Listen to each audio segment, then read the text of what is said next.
A sombra do presente. Por que o hoje às vezes parece tão pesado? Você já sentiu isso? O presente pode ser confuso, cheio de dúvidas e silêncios, que ecoam mais alto que suas esperanças. Mas nunca se esqueça que é na sombra que a luz encontra sentido. Cada passo que você dá, mesmo tremendo, é uma prova da sua força. É nessa hora que você descobre quem realmente é. Alguém que cai, mas se levanta. Alguém que chora, mas segue em frente. Nunca se esqueça que as cicatrizes contam histórias de superação. O que hoje parece um fardo, amanhã será a base da sua coragem.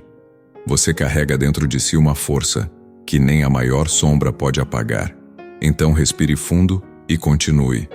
A luz que você busca nasce quando você decide caminhar, mesmo na sombra.